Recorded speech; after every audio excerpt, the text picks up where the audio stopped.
cerah sekali sih hari ini, merah-merah. Iya Bu, saya minta waktunya Bu. Oh, monggo. Ini ada apa nih, kayaknya serius sekali. Terima kasih Bu. Ini Bu, saya kepengen coaching Bu. Oh, coaching. Coaching tujuannya apa Ibu Yus kalau misalnya Bu Yus mau coaching? Ini minta pencerahan supaya ketika nanti saya mengajar anak-anak itu punya motivasi belajar lebih. Misalnya saya kira masih anak belum termotivasi dengan baik. Oh, itu. Biasanya seperti apa itu anak kalau pembelajaran bisa diceritakan Bu Yus? Ya masih ada anak yang asik sendiri, ngobrol sendiri, mungkin ngelamun juga. Ya, jadi dengan demikian tujuannya tadi apa ya Bu Yus? Coaching nanti yang akan dilaksanakan. Saya kan ini sudah masuk ke pembelajaran tentang anak nanti untuk melakukan sensus sosial di lingkungannya. Nah itu harapan saya nanti anak itu bisa melakukan tugas sensus itu. Oh gitu. Oke. Jadi tapi kan saya kan harus melihat keadaannya sebenarnya ya Bu Yus ya. Nanti ketika Bu Yus mengajar itu seperti apa, kemudian nanti dari anak-anak itu seperti apa. Jadi nanti ya kapan nanti saya akan masuk ke kelas Bu Yus untuk melihat pembelajaran. Nah, kemudian kira-kira nanti ketika saat pembelajaran tersebut itu tujuan pembelajarannya apa? Tujuannya supaya nanti anak bisa melakukan tugas untuk sensus, jadi anak punya motivasi untuk mengerjakan tugas Bu.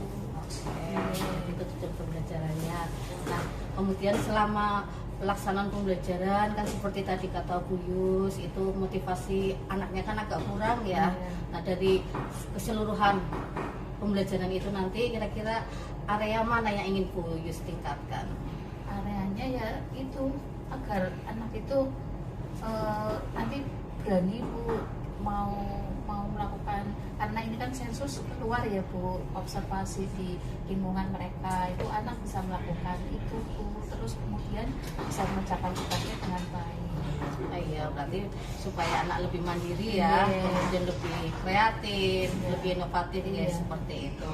Nah, kalau misalnya tujuannya seperti itu, mungkin Bu Yus juga kan mesti sudah menyiapkan strategi ya ketika pembelajaran untuk itu ya. Strateginya apa ya? Sementara saya baru ceramah ketika untuk menyampaikan materi bersama diskusi Bu. Jadi ceramah, kemudian diskusi ya. Oke. Oke deh, nanti sementara ini dulu, berarti nanti kemudian nanti saya akan melakukan observasi di kelas Bu Yus untuk melihat Bu Yus mengajarnya seperti apa, kemudian reaksi muridnya seperti apa. Kita tolong ya Bu. Sementara itu dulu ya Bu Yus. Makasih ya Bu Pos. Ya, sama-sama. Ya, saya pamit dulu Bu. Iya, monggo. Monggo Bu. Iya.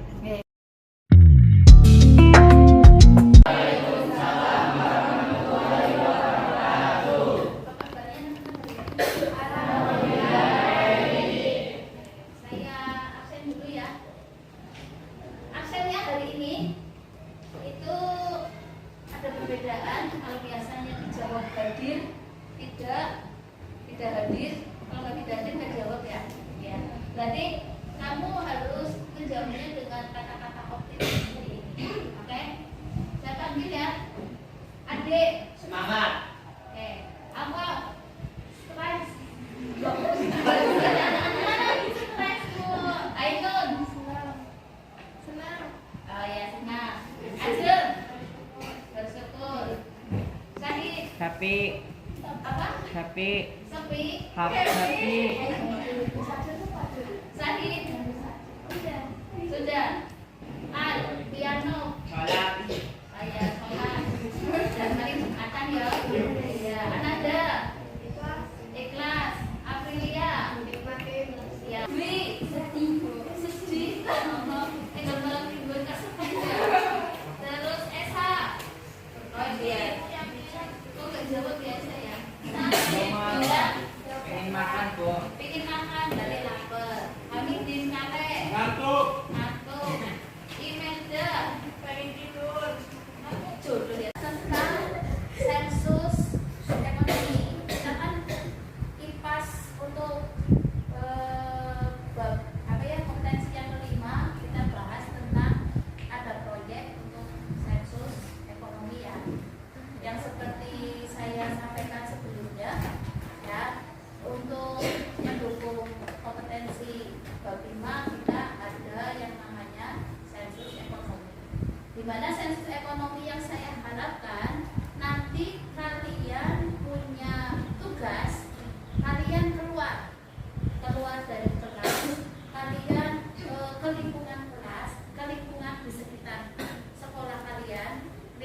lingkungan di rumah kalian boleh, tapi yang saya utamakan adalah lingkungan di sekitar rumah kalian. Kalian boleh pilih acak 5 ya, dari penjelasan yang saya sudah berikan tadi. Sampai yang mananya? Ada yang sudah jelas, yang saya harapkan sudah jelas. Ada yang belum jelas, silakan tanyakan. Ya. Pelaporannya gimana? Tertulis atau lewat print? Bagus. Ada lagi pertanyaan yang lain? Ya. Berapa data yang harus diperlukan? Data yang diperlukan silakan nanti daya dukungnya bisa dilihat di buku IPAS halaman 194. Tugas proyek kelima ini kita nanti akan membuat sensus sosial. Nanti kan berdasarkan kelompoknya yang saya bagi kemarin ya, yang sudah saya bagi, nanti silakan berunding. Dasarnya itu nanti ada di buku halaman buku IPAS yang 194. Untuk isi ininya, apa yang namanya bentuk filenya, bisa nanti saya kasih contoh di file, saya kirim di grup WA, bisa dimodifikasi lagi ya, dirubah, mungkin kalian akan tambahin lagi, silahkan. Nanti ada filenya di situ.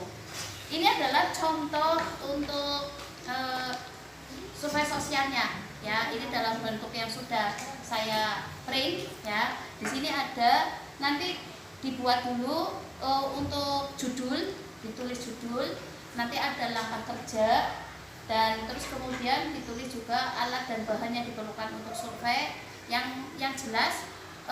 Pada saat survei berarti kalian alatnya apa? Lembar kerja ya, lembar kerjanya dibutuhkan apalagi alat tulis ya. Nah, nanti kalian mengambil data berupa kakak dari masing-masing keluarga yang diambil surveinya. Jangan lupa nanti lembar survei, ada lembar survei untuk keluarga dan satunya ada lembar survei yang khusus diperuntukkan kepada siapa ya? Ya, pada Pak RT ya. Jadi lembar surveinya itu nanti ada 2, satu dikhususkan pertanyaan diserahkan kepada Pak RT atau kalian nanti bertanya pada Pak RT, melakukan wawancara ke Pak RT, yang satunya lagi kepada 4 kepala keluarga. Ada pertanyaan? Jelas? Jelas ya? Kalau untuk ininya kalian bisa lihat di sini. Nanti untuk laporan, jangan lupa laporannya itu dibikin secara per kelompok satu ya. Dibikin biasa judul, nanti ada judul, ada kop, terus nama kelompoknya, terus kemudian nama SMK beserta alamat dan sebagainya. Terus langkah kerja biasa ditulis di halaman pertama, itu langkah kerja. Terus kemudian yang kedua prosedur kerjanya ditulis. Yang seterusnya ada lembar kerja survei.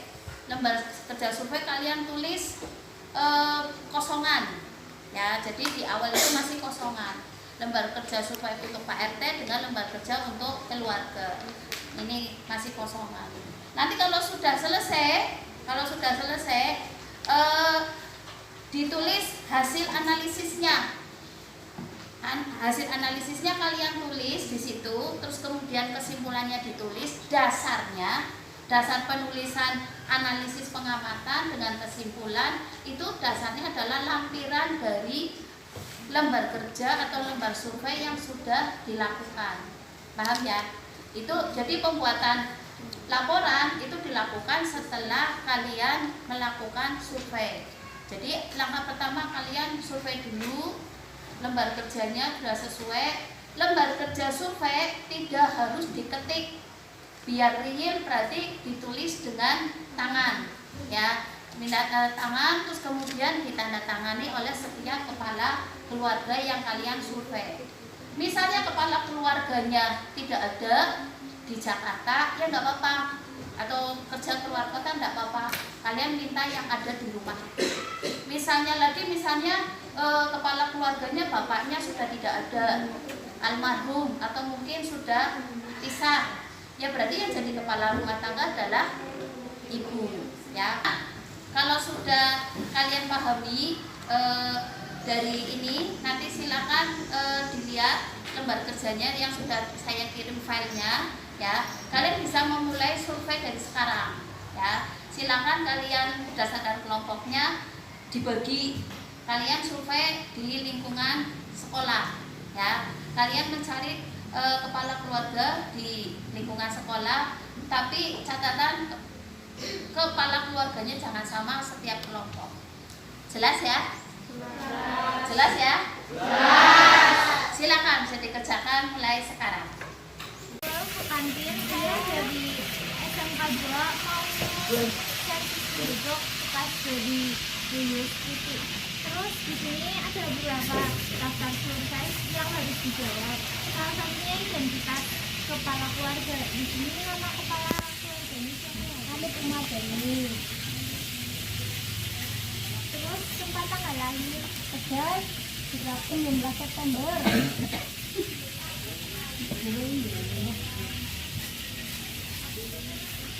Jenis kelamin laki-laki dong. Gimana, Mbak?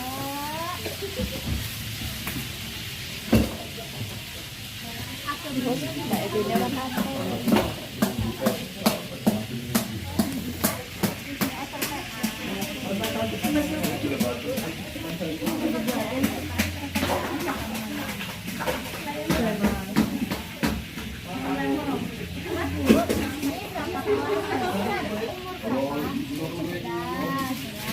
jenis kelamin laki-laki. Namanya siapa? Identitas lahir kita. Nyawa tuh ada untuk pulang weh. Kita masih SMP. Pulang tuh di oli di oli. Oli tak oli. Nama saya Emiliani. Jangan asap ya. Ada yang perlu ditanyakan apa tidak? Dalam satu keluarga itu, misal orang tuanya itu bisa dimanapun. Bapaknya nggak ada. Ya, misal bapak atau ibu itu Kalau misalnya salah satu kepala keluarganya sudah meninggal, berarti kepala keluarganya diganti oleh ibunya. Ya, jadi kepala keluarganya di situ nama ibunya. Kalau misalnya di dalam satu keluarga itu ada lebih dari 2 kepala keluarga, ambil 1 kepala keluarga saja.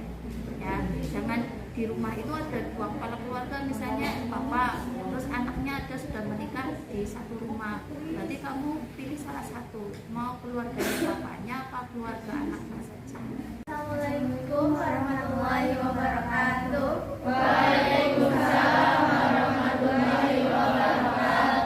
Di sini mau nerangin hasil survei penduduk di sekeliling sekolah. Di sini ada hasil kita tanya-tanya sama Pak RT. Nama Pak RT-nya itu Nur Rahman. Terus kedudukannya Pak RT. Sudah berapa lama Bapak atau Ibu tinggal di lingkungan ini? 60 tahun. Bagaimana struktur organisasi RT di lingkungan ini? Strukturnya bagus, terdiri dari ketua, wakil, dan bendahara. Ada juga sekretaris. Bagaimana sistem pemilihan ketua RT di lingkungan ini? Menggunakan aklamasi atau pilih warga secara langsung atau musyawarah. Kegiatan sosial apa saja yang dilakukan RT? Kerja bakti, PKK, posyandu, sama daus.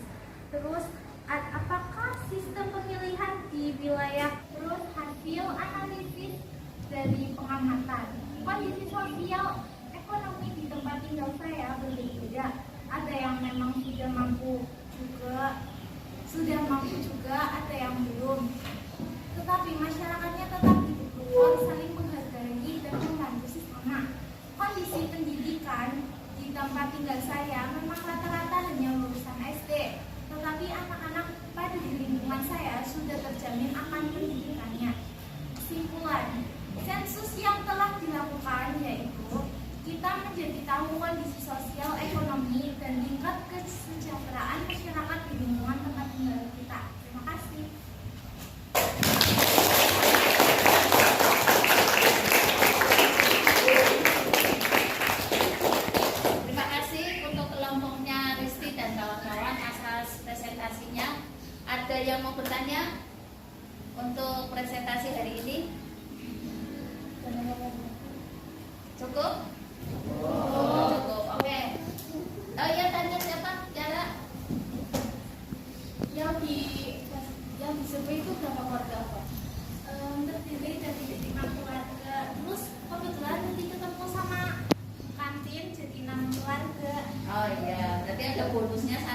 ya, berarti ada 6 keluarga. Ada lagi yang ditanyakan? Sudah? Cukup? Ainur mau tanya? Oh enggak. Tanya enggak apa-apa. Gak usah ditutupin mukanya apa? Ya. Oke. Baiklah anak-anak, hari ini kita sudah belajar untuk pembelajaran untuk sensus sosial. Kita ambil kesimpulannya. Kesimpulannya, siapa yang mau membacakan? Ya, Risti. Melakukan sensus ekonomi sosial, Ya. terus bikin laporan, Ya. terus bikin kesimpulan tentang tentang ekonomi di lingkungan sekitar. Ya, kondisi ekonomi di lingkungan sekitar. Oke. Laporan dikumpulkan terakhir tanggal 14 Februari. Valentine Day ya, ngumpulin tugas ya. Iya. Oke, berarti pembelajaran hari ini sudah selesai ya. Saya harapkan kalian bisa mengerjakan tugas sesuai waktunya, ya kan? Saya akhiri. Assalamualaikum warahmatullahi wabarakatuh. Pemuda usia hari ini Ibu akan melaksanakan kegiatan percakapan pasca observasi. Setelah kemarin dalam 2 kesempatan sebelumnya, Pemuda usia sudah melaksanakan kegiatan pra observasi dan kegiatan observasi itu sendiri. Sekarang silakan dilaksanakan percakapan pasca observasi dengan guru rekan sejawat. Silakan Bu Sia.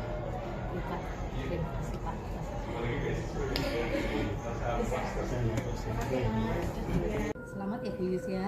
Tadi Bu Yus sudah melaksanakan pembelajaran dengan baik. Terima kasih Bu. Ya, kemudian dari apa yang sudah saya observasi ada beberapa catatan di sini ya. Ketika saya mengamati, yang pertama di sini untuk area pengembangan yang kemarin Bu Yus sebutkan, di sini yang sudah saya tulis ya, dan kemudian sudah terpenuhi ya sepertinya ya. Cuma mungkin ada beberapa catatan sedikit ya Bu Yus ya. Apa itu? Gitu. Yang pertama pada bagian pendahuluan ini sudah ya, berarti kegiatan pembelajarannya sudah lengkap ya Bu Yus ya. Iya, sudah lengkap. Misalnya pada bagian pendahuluan di sini itu sudah ada. Jadi Bu Yus sudah melakukan salam, kemudian berdoa, kemudian absen. Pada kegiatan inti di sini Bu Yus sudah melakukan diskusi, tanya jawab, kemudian ceramah, kemudian pada bagian penutup ini ada simpulan, doa, kemudian salam. Nah, kemudian interaksi yang dilakukan juga sudah baik ya tadi ya. Iya. Itu kalau saya lihat itu anak-anaknya sudah aktif ya. Ketika Bu Yus tanya, anaknya ya beberapa ngacung untuk menjawab. Ketika diskusi juga aktif untuk bertanya kepada guru mengenai apa yang mereka belum jelas. Ya, kemudian Bu Yus juga sudah melakukan penguatan sosial emosional ya di sini ya, sudah bagus. Itu bagus sekali. Saya baru lihat loh guru yang seperti itu ya. Misalnya Kevin senang Bu gitu ya. Terus misalnya Andre lelah Bu. Siapa lagi misalnya jawab ngantuk gitu ya, itu berarti Bu Yus sudah menanyakan kesiapan anak ya. Nah, anak ini sudah siap apa belum? Bu Yus kan tanya satu-satu ya, seperti itu ya. Ya itu sudah bagus, berarti sudah ada pembelajaran PSE, penguatan sosial emosional ya. Itu memang harus, jadi kita memang harus tahu dulu anak itu sudah siap apa belum untuk mengikuti pembelajaran. Cuma tadi ketika ada anak yang menjawab ngantuk, lelah, itu kemudian tidak hanya berhenti sampai di situ ya, harus bagaimana caranya supaya kita bisa membangkitkan motivasi anak itu lagi ya. Jadi misalnya setelah absen tadi, kemudian anak juga menjawabnya dengan cara seperti itu, mungkin Bu Yus bisa melakukan ice breaking, iya kan ya, untuk itu supaya anak mungkin lebih Semangat lagi. iya semangat lagi kan, karena tadi ada yang jawab lelah, ingin pulang, ya sudah ngantuk Bu, itu seperti itu ya. Jadi mungkin sebelum pembelajaran mungkin Bu Yus bisa melakukan ice breaking lagi ya mungkin ya. Ya, jadi kemudian catatan tambahan dari saya ini, kalau saya lihat itu tadi Bu Yus belum menggunakan ini ya, penggunaan media ya. Iya, Bu. Medianya sepertinya belum ada Belum. yang digunakan ya. Nah itu catatan observasi saya. Coba dari apa yang saya sampaikan, menurut Bu Yus bagaimana? Ya, Coba. apa yang namanya, saya memang belum menggunakan media, terus kemudian metode pembelajarannya masih ceramah ya Bu, jadi terfokus di sayanya itu, terus belum ada ice breaking juga ya Bu. Iya, untuk lebih membangkitkan Iya. siswa ya. Nah coba kalau misalnya masalahnya seperti itu, kira-kira dari Bu Yus ada gagasan apa tidak? Iya. Itu. Nanti untuk berikutnya saya coba menggunakan metode yang berbeda, terus mungkin juga yang kedua nanti ada untuk selingan sama membangkitkan fokus anak pada pembelajaran, nanti ada ice breaking, terus kemudian mungkin media pembelajaran ya Bu, menggunakan media pembelajaran yang lebih menarik lagi. Iya, ya. Jadi Bu Yus sudah tahu jawabannya ya Bu Iya, Yus ya. iya. Bagaimana cara untuk memperbaiki Iya. proses pembelajaran ya supaya lebih menarik Iya. dan siswa mungkin menjadi lebih antusias. Kemudian dari gagasan yang Bu Yus sampaikan, kira-kira nanti apa yang akan dilakukan oleh Bu Yus? Memperdalam IT kayaknya Bu. Memperdalam Iya, IT. biar nanti ada media pembelajaran lebih bagus lagi. Iya, kemudian apa lagi? Terus perlu cari referensi pembelajaran yang lebih menarik lagi, sama referensi speaking mungkin gitu. Oh iya. Ya, jadi Bu Yus sebenarnya sudah tahu jawabannya ya. Iya, Bu. Untuk bagaimana, maksudnya kekurangannya di mana, kemudian cara mengatasinya bagaimana, kan Bu Yus sudah tahu jawabannya ya dari apa yang sudah kita lakukan tadi. Oh iya. Ya, jadi dengan demikian untuk pelaksanaan coaching ini sudah selesai Bu Yus ya. Dan Bu Yus sudah berhasil menemukan jawaban dari apa yang menjadi kekurangan ya ketika pembelajaran. Oke. Terima kasih ya Bu. Iya, terima Sudah kasih ya. dibantu. Sama-sama. Iya, ada nuwun Bu. Oke, sami-sami. Terima kasih Bu Fauzia. Setelah tadi melaksanakan kegiatan pasca observasi, Bu Fauzia sudah menyampaikan tentang kegiatan pembelajaran yang sudah dilaksanakan oleh rekan sejawat. Jadi, pada intinya sebagai observer kita itu diminta untuk melaksanakan kegiatan dengan pola coaching. Pola coaching itu observer diminta untuk menggiring coach agar bisa menyelesaikan permasalahannya sendiri tanpa kita harus membantunya atau tanpa kita harus memberikan instruksi. Di beberapa hal di akhir tadi juga sudah dilakukan oleh Bu Fauzia bahwa coach bisa menyelesaikan permasalahan sendiri berdasarkan pertanyaan-pertanyaan yang dilontarkan oleh coach, sehingga apa yang menjadi kendala, apa yang menjadi kebimbangan dari rekan sejawat bisa diselesaikan sendiri atas dasar dari pertanyaan-pertanyaan yang dikeluarkan oleh coachnya itu sendiri. Ini yang diminta yang seperti itu memang Bu. Jadi sudah baik sekali di akhir kegiatan coaching tadi sudah muncul demikian. Nah, harapannya keterampilan yang sudah dimiliki itu nantinya bisa dimanfaatkan untuk membantu rekan-rekan sejawat di dalam melaksanakan proses atau pembelajaran dengan dilakukan coaching antara guru dengan rekan sejawat. Itu saya sampaikan terima kasih atas apa yang sudah dilakukan. Mudah-mudahan ini bisa menjadi sesuatu yang nantinya bermanfaat bagi kita semua. Kemudian terima kasih. Assalamualaikum warahmatullahi wabarakatuh. Waalaikumsalam.